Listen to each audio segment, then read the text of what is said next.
AI won't fix your CX, but it will expose whether your foundations are strong enough to scale it. Because AI doesn't create great customer experience, it amplifies what's already there. And if your foundations aren't solid, your systems, your documentation, your processes, you're not scaling excellence. You're actually scaling problems. So instead of asking, how do we use AI in CX, maybe the better question is, what actually needs to be in place for it to work at all?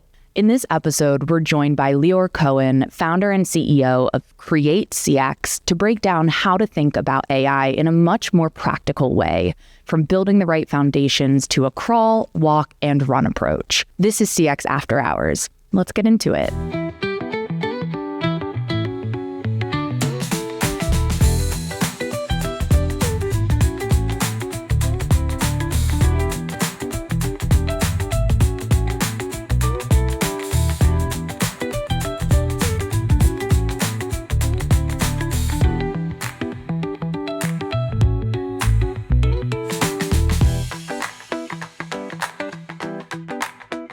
Welcome to CX After Hours, the podcast for retail and e-commerce CX leaders scaling customer experience in the real world. We take a step back from the queue to talk honestly about the trade-offs, pressure, and decisions that shape whether customers come back, spend more, and ultimately stay loyal. I'm Anya, and I'm a fractional CXO in the CPG space, and I am joined by my lovely co-host, Guillaume. Hi, everyone. I'm Guillaume. I'm a French serial entrepreneur, and after spending 10 years in San Francisco, 3 years ago, I made a big switch. I moved to ecommerce and AI, and I'm now the founder and CEO of Yuma AI, where we automate customer service with AI. And now we're in New York City recording a podcast. We're back in studio, episode 4 here in New York. Very excited to be back. Yeah. And today we're extremely lucky to have Leeor Cohen with us. Leeor, welcome. Welcome. Do you want to give us a quick intro about yourself? Thank you both for having me. Honored to be number 4. I'm Leeor Cohen, founder and CEO of CreateCX and Scale Your Team. We are a fractional customer experience consulting firm focusing on fractional leadership, process playbook, AI implementations, and we also have a BPO called Scale Your Team as well. My background, I started my career in the front lines of CX at Bonobos way back when. And most recently, I was the head of ecom ops and CX at Coterie Baby through pre-launch up until the first 3.5, 4 years of the business. So applied a lot of that ecom work and just wanted to focus on CX full time. And I love it. Wow. Bonobos CX. Yes. Back in the glory days. The OG. Wow. Yes, A D2C yes. darling, dare I say. Yes. Oh my gosh. Well, that's incredible. And now we're going to actually make it a little bit negative because we are diving into our first segment, one of 2. So stick around for the second, which is called The Vent. As this is CX After Hours, again, we are actually finishing our 8-hour shift at the call center. We are throwing those headsets away and walking to go get some drinks to blow off steam. Yes. So, Leeor, you have 45 seconds to vent about anything pertaining to CX and AI, whatever you want. Your time starts now. Okay. I think an easy vent to make would be, in especially CPG and D2C customer experience and e-com in general, like businesses that are on Shopify, they all have similar tech stacks.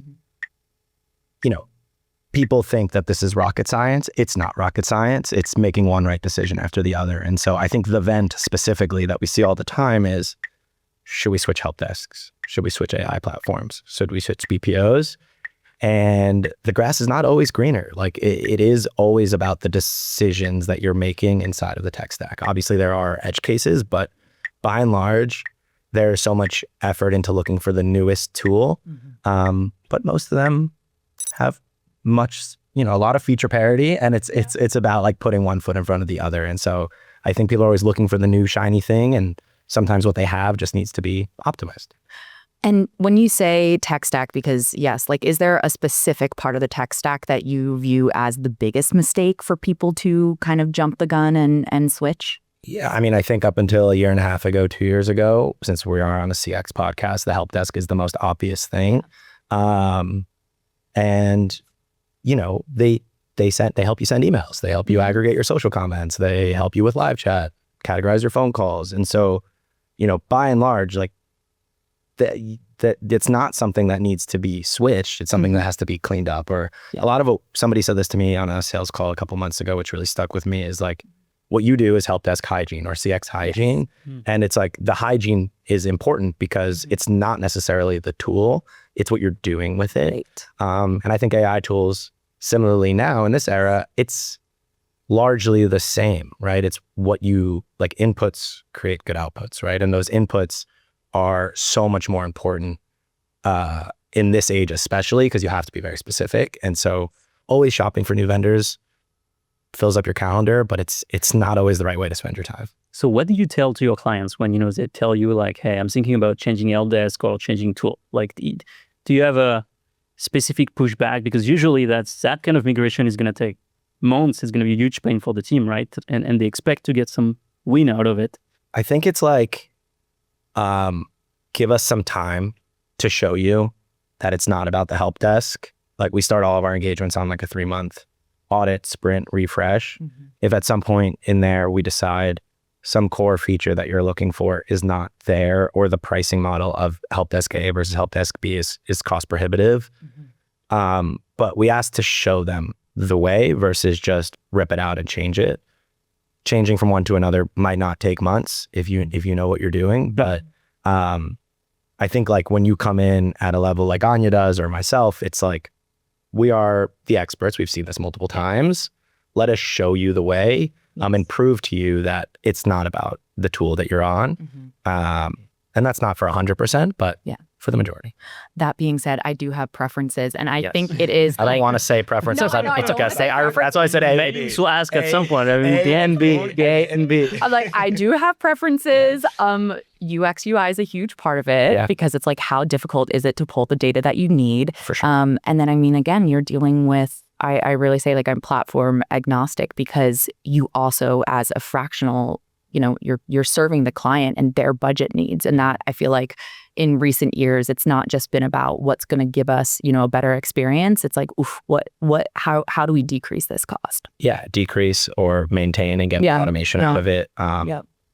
Cost per ticket versus license-based pricing now with AI, it's like it's all shifting very drastically, very quickly. And so you have to model those out and like actually make the right decision. Back to what you said like a few minutes earlier about the importance of the input in CX, and what sits behind that. What is a great input? Like, when you talk to your clients, like, what do you need from them to be able to deliver good quality?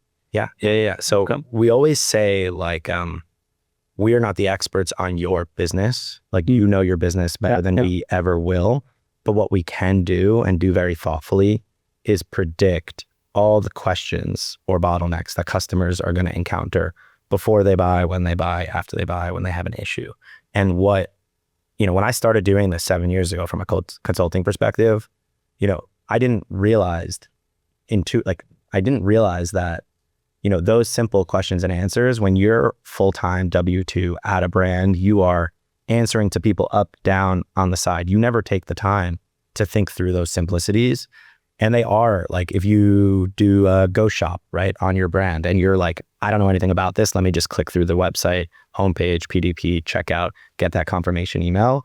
Like, you can put yourself in the customer's shoes and really predict what 90 to 95% of those questions are going to be. And so that's what we do with all of our brands, is itemize out. And now we've done it for 70 to 80 brands over the last 7 years. And so you can steal from one to the other. And then there are nuances to every business that you have to take into account. Do they ship internationally? Do they have a subscription? All these things.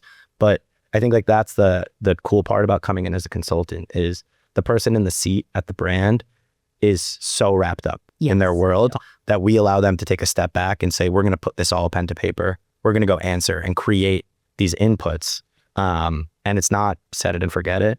The business changes, new products roll out, new campaigns go out. And when those things happen, those are moments to adjust, edit that playbook. And, playbook, I think, is a dirty word in CX, but it's really a guideline. Like, it's just a guide to the answer. It's not the 100% answer to the test. Okay, why don't you like Playbooks? Yeah, I'm like, wait, I love Playbooks. I love it too, but let's not reinvent the wheel here, people. I think people see the word playbook, and especially from a consulting perspective, and they're like, this not for me. This person is taking what they did with brand A and doing it with brand B. Well, sometimes there's a reason for that. Exactly. And that's why I say like 70, 80%, whatever that number is rinse and repeat, right? Like we're talking about what's the status of my order, or can I get a discount code, or can you retroactively refund me? Those inputs create escalations and SOPs and decisions that you have to make as a business. And so I think I just see people on social say like playbook is a dirty word. It's just creating a handbook to then build off of for the business. Yes. Speaking of inputs and their importance, how have you seen, again, the inputs that you're requesting from clients and brands actually help not just AI agents, but also human agents on the team? Yeah. I think the irony of like where things were 2 years ago to now is like, as I said, like the 4 focus areas of our business, first being platform, second being playbook, third being agent, now the 4th is AI. The irony of agent and AI is that the first 2 steps have to be done the same. There's no difference. And so, it's the same process. It's just then, okay, so then what do we want to do on the AI side? What's the brand's decision on the AI side? Some don't want it. Some want it for the 30% or 50%. Yeah. And it's about, I think like crawl, walk, run is like the cliche, but it's true. It's like, let me show you that we're going to handle a Wizmo ticket really well with AI and that it's going to really work. And once you see that with internal notes or draft inputs or whatever that might be into the help desk, they get confidence that, okay, what's next? Or I'm really happy with just this. Let's focus on the rest. The agents can focus on retention or, proactive outreach or whatever that might be. You still see brands that don't want any AI, like that was like zero. Ask. Like, what's the breakdown? 20% of brand, is it like percentage tough, but yeah, I think we've encountered a couple founders that are scared to use it, or they don't think that it's going to be cost prohibitive for whatever reason. Yeah. And that is super brand led. Like we have to follow their lead. And you think it's because like the brand doesn't want it? It's not part of the brand identity, or is it because like, being scared of and not being confident the AI can do it, or is it like just? It's definitely a little bit of both. Like some are just like line in the sand, completely not interested. Some are, I'm terrified of what this is going to be. What we're doing is working really well. Okay. Let's just keep it going. And then I think third is like, and you and I talked about this privately, like, does the cost of automation actually outweigh like our super strong BPO team and the decisions that those people are going to make? And it varies very heavily. Super interesting. That's exactly what I was going to ask is like, wait, why is AI not part of the platform, product in CreateCX? And more on that, I think, there is a tendency, maybe you're probably like I am going in, seeing clients that have implemented AI in air quotes, and no one's looked at it in a year. They're treating it like a black box. And what goes wrong? Tell me some examples of what goes wrong when you do treat your AI system as something that you do once and never look at again. Yeah, I think like simple examples. It's like we change our free shipping threshold. So like obviously you change it on the FAQ page and you change it on the agent guidelines or in the macro that the agent uses. Some AI tools will be able to automatically understand that the website FAQ has changed. Some it's static PDFs. Yes. And so the AI is running on its own because that's what you've told it, right? And so a lot of the brands that like keep us, that's like part of the pitch is like, let us also, when we're updating an agent document, we're also updating an AI agent document to make sure that those systems are walking in the same direction and doing the same things. 100%.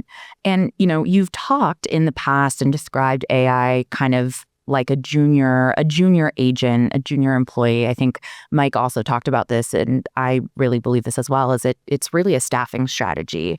But because of that, like how have you helped brands kind of build the rest of the organization from a staffing perspective around their AI platform? Yeah, I think sort of an answer to that question and sort of just like another thought around it.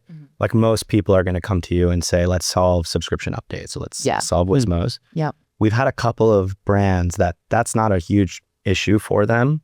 But what is an issue is product education, product feedback setup, if it's like a hardware, like sort of device. And it's interesting that like some AI tools, you can't do the hardware exploration without educating it on the simple WSMOs. And some, you can be very prescriptive about what you're solving for. And we only want to solve these super detailed, product issues. The light's not turning on, or this piece is not piece, or something's missing. But it's like, that's the difference of some AI tools. It's like you need to define the simple stuff before going to the complex stuff. And some, you can just start with the complex because like you don't actually, like it understands intuitively that it's different. Yeah. So CreateCX, you are implementing AI and you have the BPO side as well, right? So you are an expert into like deploying AI and deploying, people as well, right? Any tips or lesson learned with all those deployment between how do you marry the AI part on one end and the human side on the other end? Like any, in terms of hands off, in terms of what goes where? Yeah. I think, again, it's brand specific, right? Yeah, okay. If there are tickets that agents can do in like social media or whatever, they can do a ticket every 1 minute, every 2 minutes, then it's like, we need to be confident the AI is doing it well because we're just going to let it run. I think on the BPO side, we haven't seen a lot of businesses get smaller with agent headcount. They've retained those same agents who know the business super well. And it helps on those peak moments, like holiday moments, where we don't need to think about hiring 25 more agents for this 2-month period and worry about training them and upskilling them, because we know, I think is where a lot of CX misses, is that you can work with finance, order projections, work with marketing calendar, and you can actually model out like, what does the next 12 months of CX look like for our business for these big brand moments, and be more thoughtful about human versus AI. And then the other inputs are like, what do you want your response time to be? Like, what do you want the output to actually be? Do you want it to be 6 hours? Do you want it to be 24 hours? But people still want people doing the jobs and being there in those moments. But for the brands that are more forward thinking or also wanting to implement AI, like there's just a constant balance of, if you're re-educating an agent, re-educating AI, what does this look like for a business long term? How do you I would say the brand that are the most AI, the most into AI at the moment, how do they see themselves right now, in terms of performance, and how do they see themselves, in a couple of years? Did you have that conversation with them? Like, do they push you to do something specific in terms of, is it automation rate? Is it like, it's fully automated, right? There's a response rate for AI, but then what happens? So fully automated, right? And then what percentage of our tickets can we completely fully automate is the biggest question. From my perspective, like 70 or 80% is what people are like, this would be a dream. This would be incredible. And do you do this at some brands at the moment? Do you have that kind of like... Brands are getting closer to it for sure. Yeah. Getting closer to it. Yeah. So I think like that is where they see it. They don't see that they wouldn't have a human team. They would see, okay, we know what our AI agent is going to do and do very well for us, and we know what we want our humans to do. And then that comes back to the help desk and the setup and the routing and the prioritization of those specific tickets to then provide answers in an hour to these customers, right? And that more technical things that used to just get like shoved down are now being prioritized because you don't have to deal with the fluff on the top. Yep. Okay. So those targets is 70, 80%. That's pretty awesome. Do you see agent? Okay, so you said like, technical stuff that was maybe less prioritized before. Like, do you see brand that move agent more on the outbound side, trying the revenue side, trying to like do more of those that they couldn't do before? Yeah. Definitely. Yeah, definitely. Like those agents, that's like, all right, we're going to reduce from 10 to 5, but then holiday comes and we need those 10 agents. So it's like, let's just keep these 10 agents and they can answer Trustpilot reviews. They can handle more operational fulfillment things that customers need help with. They can brand switches 3PLs and they know that there's going to be a shipping delay. We can, because AI tools by and large need a trigger to interact with a customer. Humans don't. So can we build these segments from Klaviyo or from Shopify or wherever it is to actually be proactive with these customers, put them in a separate inbox. Like this is not like a tier 1, tier 2 inbox. This is like unique shipping issue inbox, right? That we need to handle with care, and agents being proactive about that, that know the business, they know the processes, right? You don't have to retrain in holiday and then in the, lulls, they're still there to be able to help. I love that. That's really interesting. And agreed in terms of my clients, that is, I mean, one, I always want to be moving to something more proactive versus reactive, as all CXers know. Yeah. But yeah, I think really leveraging the human agents for those sensitive moments, or, again, I'm obsessed with retention, loyalty, and I'm always trying to turn our human agents into like personalized, stylish shopper, experience. Like, we have an early access sale. Like, are they sending a personalized SMS to someone of like, hey, we spoke a few months ago, just checking in. I just wanted to let you know, blah, blah, blah. I think that there's a lot of value of having humans really own the intimate needed, the intimacy of the relationship with clients, especially your highest spenders. Yeah. And like, or like using AI for like, the brand spends so much money and time top of funnel to bring these customers in. They subscribe, they reach out. Can you cancel or pause or whatever that might be? Could AI handle the first deflection of like, did you know that there's an account management portal that you can delay for the next month? But if they come back and they push back further, okay, let's bring in like a human to like actually handle this and understand that we've already tried that one save tactic. Like, what are the other, we call them accommodations. Like, what are the accommodations that we want to make for the customer? Yeah. That changes if they're a first time purchaser, they've ordered 5+ times, they've been a customer, they have LTV of 1,000 or 2,000, like those inputs matter. It seems like hearing you, it seems like the AI, there is no conflict between AI and human, basically. It seems like AI is taking some share of tickets, but the human on the side are taking shares that are just like more important, more revenue driven, and actually like both are good for the business, basically. Totally. It seems like, right? Totally. Yeah. And you have your trained agents that could handle the easy stuff, but can also handle the hard stuff. And that like unlocks so much for the business. Yeah. And yeah, it's great. It weirdly makes the business more human. Yeah, you know what I mean? It's really interesting. Yeah, I completely, I find it, like a year and a half ago, I'm sure you were like, where is this all going? Like, what's going to happen? But now I think it's like settling in, and people have more comfort in where they both can play together. And it's not like, okay, we need to automate 100% of our tickets like tomorrow. Like it's not going to go well. No. It's great. I mean, that's good. That's optimistic view that's bringing, like, it's great to see that. Yeah, cool. Try to be. We are going to take a quick break and we will be back in a few. Still to come in this episode. You created some like existential questions for our business. Like we need to bring in marketing. We need the words that we're using here, extrapolate out to the rest of the business. Welcome back, everyone. And we're back for our second part of this episode with Leeor Cohen. And we're going to start with our second segment of the show. And this one is called the 10% fix. It is what something simple you could implement that's going to have the larger, big impact on your CX. Leeor? Yeah, I told you I had one ready to go. It was an easy one, and it is a 10% fix. Love it. I deal with, let's call it shipping delays, whether they're switching 3PLs or they run out of inventory, but they don't want to stop top of funnel. So they're letting customers order. And sometimes they want to hide away from it, whatever that might be. And I just think like the 10% thing that people don't realize, and this is the proactive reactive, is, and every time it's like a pleasant surprise to me where you're going to take that customer cohort. They ordered April 1st and it's now the end of May and they still don't have their product, which is bad. But if you write them a proactive plain text, I think you probably know the same tip, plain text note of, we apologize. This is what's happening. This is a realistic expectation of when your order is going to ship. You will get a tracking confirmation the moment there's a tracking number there. So that is creating another contact, for lack of a better description. But it's always really fun to do that and see the great, thanks.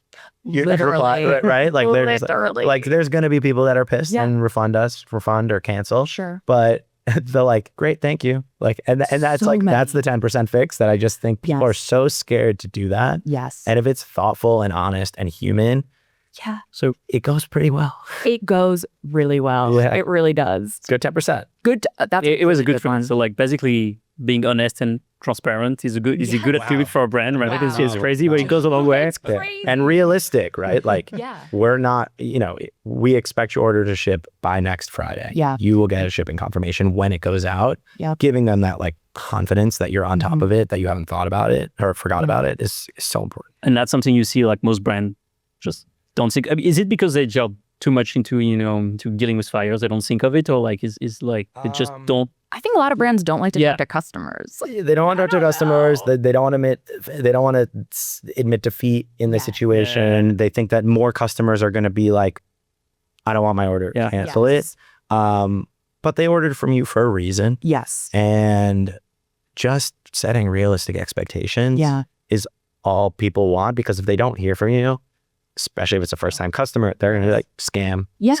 And anxiety is just going to fester. Yes. I always use this example of the brand Majori, which I absolutely love. And I will never forget, I ordered something, of course, out of stock after purchase. And I got a proactive email that was like, hey, this is happening. We're really sorry. It was around Christmas. So it's like, we're really sorry if this was a gift. We've already gone ahead and proactively refunded your order 10%. But, here's the new shipping date. That said, let me know if you want to cancel the order.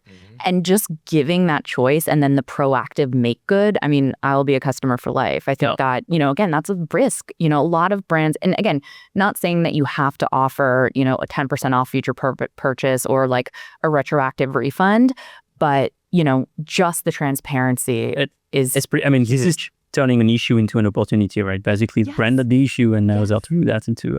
people are just afraid of what they don't know. Yes. So if you don't communicate with them and you've taken their money, they don't exactly. They don't know what's happening. Because people in the Amazon era they're used to getting shipping confirmation, or they're used to getting their order within 2 to 3 days max, right? Yeah. So if it goes past that, they're looking at their credit card statement, they're wondering, they're like, what was this thing I ordered? Oh, I didn't get it. I'm going to write an email, and I'm going to write another email, which was my first email at the bottom of the queue. And it's just like, it's like a never ending cycle of bad, Let's shift gear here, because we are lucky today. You're running a BPO. You are really an expert about that.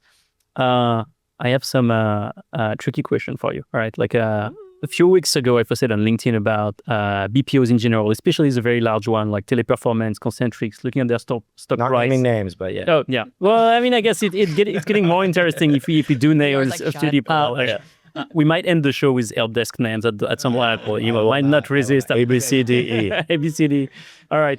And that post took off on LinkedIn because I was pointing out that basically those companies lost stock market, price lost like 90% basically in like a year or so of years. And so with AI, like the outlook for outsourcer BPOs is grim in a sense, because we don't know exactly what they're gonna do, but I'm sure you have a great answer of what a great BPO can do in this new era of AI, and we'll love to hear that. Yeah, no, I mean, I think like higher level, right? Like SaaSpocalypse a couple of months ago, the stock market, like that whole thing, and now it's a bit overblown. BPOs 2 years ago, humans are dead. Humans are not going to be answering tickets anymore.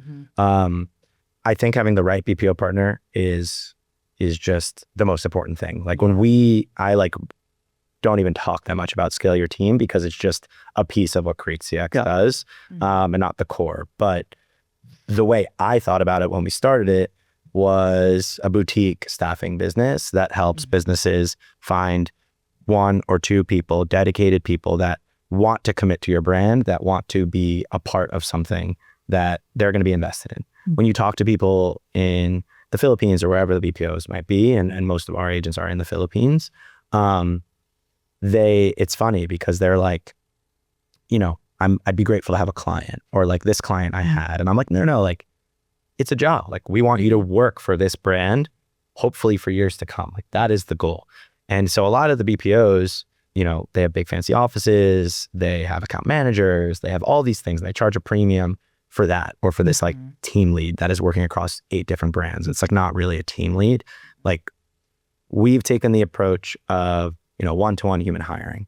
And so essentially, like we started with small businesses, and now we're working with some pretty big brands. We've taken some from some of the bigger BPOs because we take like a human first approach to hiring these agents. And so the things that the common BPO does, charges a management fee, charges time and a half for those agents, all those types of things, like we've stripped out entirely. Our agents work from home. If you want to hire 3 agents, we're going to show you 10 to 15 agents that are pre-qualified on your tech stack, resumes, 90-second Loom introductory video. You can interview each of them. You can pick the agents that you're going to work with, and you're not locked in. Some of these BPOs lock in the brands because they're afraid to lose it or whatever that might be. And so we really create like a foster a relationship of like, you're hiring these people just like you would hire a domestic team lead or a CX agent. And then we don't charge, time and a half or any of those things. We pay our agents more to work from home. And my philosophy is agent works for a business for longer. They should make more.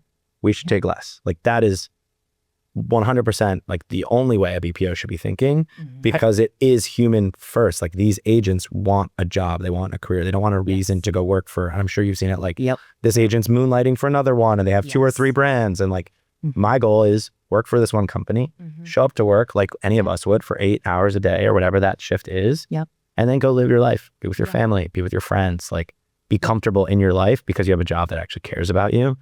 And I think that's the tough part about running a large BPO is that they are large operations. Oh, yeah. I mean, I could go on about this, having, offboarded BPOs, onboarded BPOs. I think really trying to understand the humanity at the core of a BPO is incredibly important in determining the quality that you're going to get and like, honestly, who you feel good about partnering with. I really think that that's so important. And yeah, I mean, I guess question on just choosing the right BPO, right? Like I remember, the VP of marketing was like, Anya, we can no longer staff 10 LA-based employees. You got to cut half the team on. And, as a manager, I was like, I don't even know how to go into these conversations with a BPO. I don't know. There's so many to choose from. This was back in like 2020. Sitting on your side of the table, what would you say, you recognize as a manager who is prepared to have this conversation? Like what homework have they done and how do you kind of have a productive conversation? Yeah, I think there's like the easy stuff, which I just mentioned about like, how do you charge? What are the minimums? Like, am I locked in for a year, which is nonsense. It's like, it's just like all of us, like we have to earn it every day. And so that alone, like I've had CFOs message me and been like, your contract's great. Like month to month, like if it doesn't work after a month, like we can go elsewhere. I'm like, that's the whole point. Like we should be getting you people that want to stay with you. But I think so many brands are tired of, and I say this on every call when I'm on a sales call, is like the traditional BPO is going to put a wall between the agents and the brand. And that there's a reason why they're putting the wall up, because they're trying to protect their bottom line. They're trying to protect their agents. They're trying to protect the metrics. They're going to juice the metrics. They're going to do whatever they have to do in the background to make the metrics look better for those specific agents. And so when I tell people like there is no wall, like if you don't even want to work with CreateCX and you just want to work with Scale Your Team because you have a really great head of CX and a great trainer on your domestic team, these agents are going to be part of your team. We are not going to get in the middle of it unless you want us to have a conversation if things aren't going well or setting expectations or, buy a new computer or whatever that might be. But I think that wall piece or curtain, whatever, somebody said that to me this morning, a couple hours ago, curtain, removing the curtain in between the agent. And because there wouldn't be that if you had 10 agents in LA, right? Like, that wouldn't exist. And so that part drives me nuts. It is crazy, actually. I mean, again, I've worked with a bunch of different BPOs, some very big, some boutique. And I think to your point, like not being able to have a one-on-one with an agent without their fake team lead being present, who again is just managing their shift calendar, is not doing any sort of like quality control, nothing like that, right? I have bullied my way very deeply into the hiring process for all of these, BPOs that I've worked with. And it's an uphill battle, but I think it's incredibly important so that you can find the right talent and also set expectations of day one of like, to your point, like we want you on this team. We want you to view this as like a potential career. We don't, we want people to stay and enjoy working here.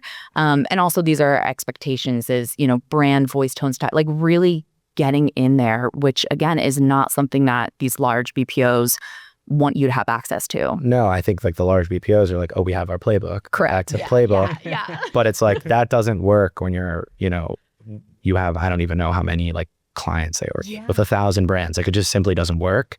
But that's like the cool part about the way we do it. Like if you have a great team, we'll get you great agents that are excited to work for your company and that want to commit to your company.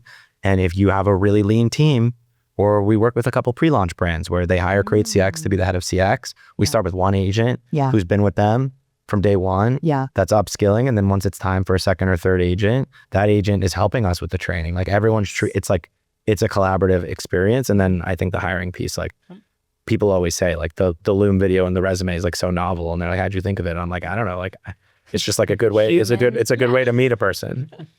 But I do like how you separate things, right? There is a CreateCX on one side, Scale Your Team on the other side, right? Like it definitely makes sense. What do you recommend brands, that are in that situation? They need help.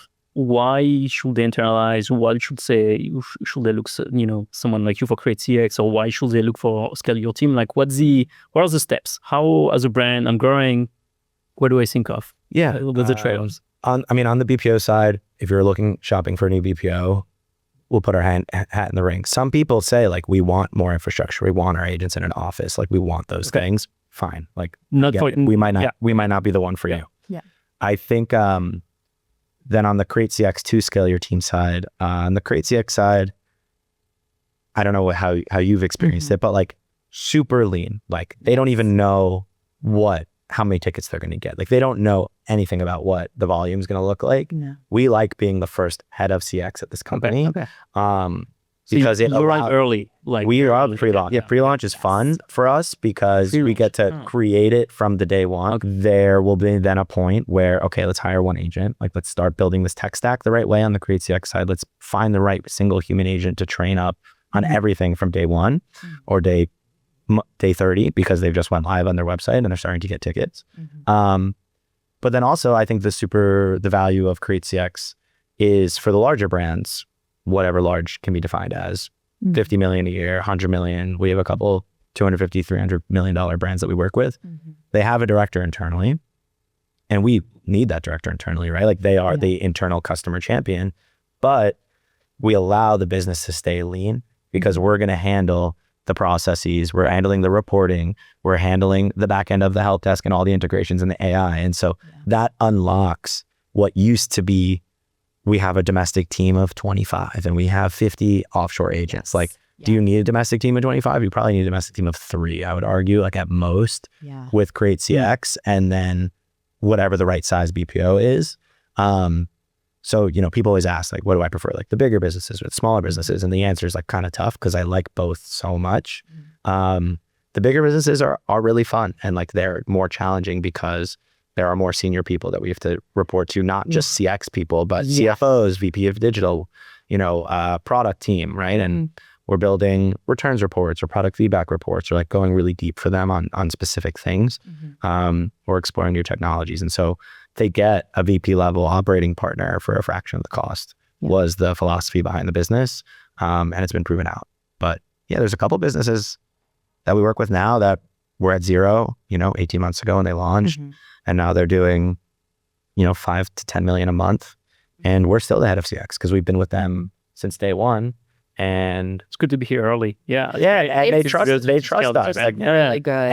And it shows then that like they don't, like if I were in the operator's shoes, it's all about like what's our bottom line? Like what are we spending on team? Yeah. And I think, we've proven it out. I'm sure you've proven it out too, Anya, where it's like you don't necessarily need the shiny director of CX internally yet. No. Because we can speak to it probably at a higher level than that person might be in sometimes. And then when the time is right, where you need that internal advocate, we will gladly help you hire them. We will gladly work with them because we're going to make them better at their job and they're going to make us better.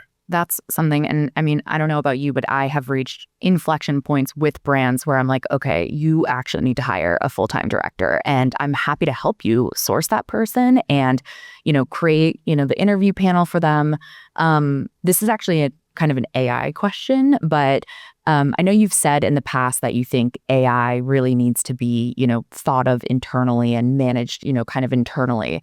But how do you square that as like being also an external vendor that, comes in and manages AI? I am the same. It's this constant balance of, embedding within a brand, absorbing as much context as you possibly can, but then, ultimately you are outside of the org managing something that I will get to the AI piece of it, but it goes back to like the start of this where we talked about building the like playbook input and output. The cool part is like we're going through this with a brand right now that is taking like a month with this document.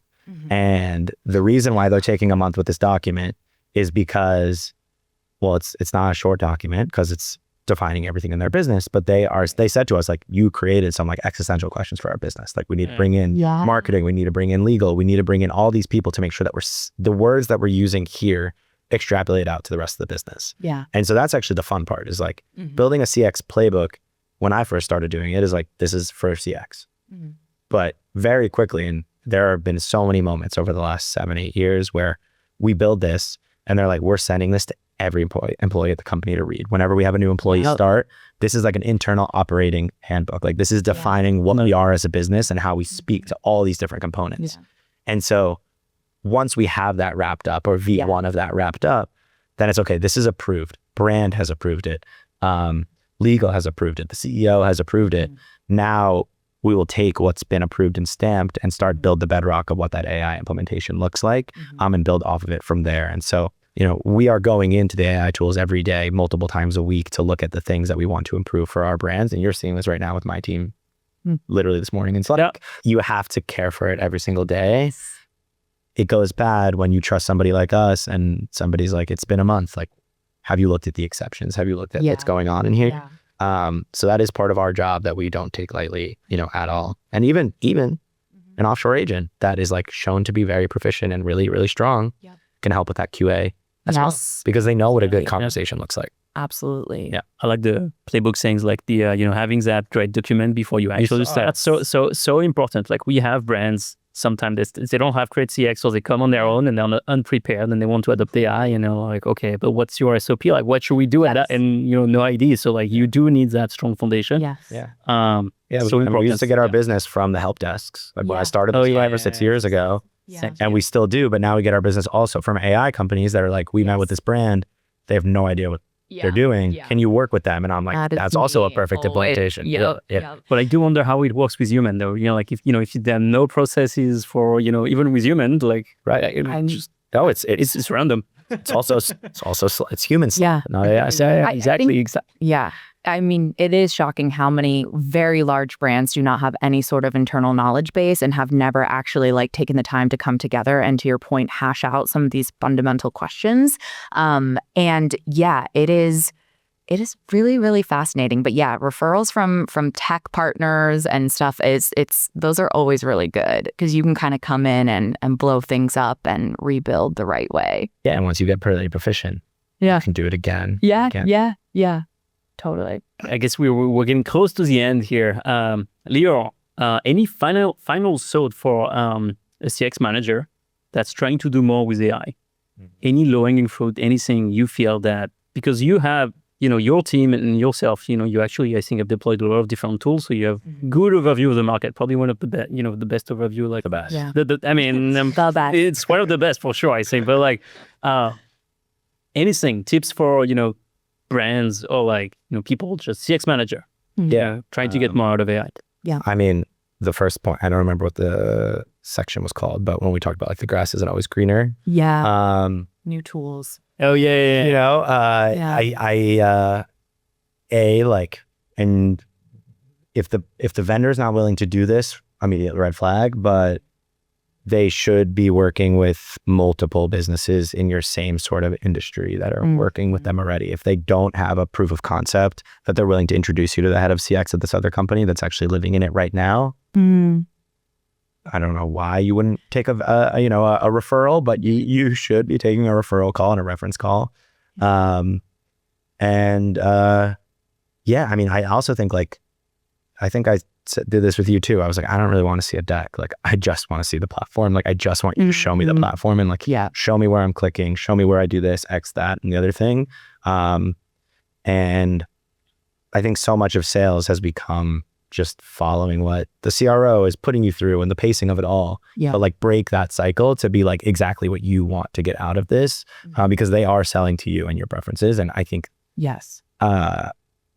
or they just, you know, they're like, I saw this, you know, vendor on LinkedIn is talked about a lot, so like, we're just going to work with them. And then a year later, they're like, I want to find a new vendor because it's not where we wanted. It's like, well, did you see a demo? Did you see a real demo? Like did you negotiate? Did you negotiate a 30 or 60 day opt out? Like, if there's confidence in the platform, like, they're going to be fine. Get that. And if you don't get there in 60 days, like, somewhere of there, it's not 100% the way there, then like you should know and they should be confident about that. And so I think those are some tips.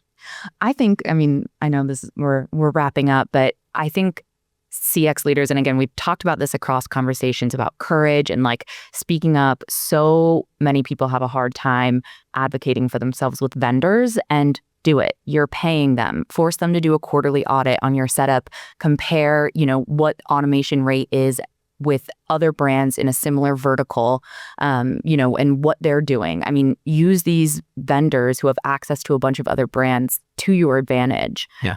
And don't be scared of them just because they have a fancy deck. No, they want your business and they want you to grow with them. Yeah.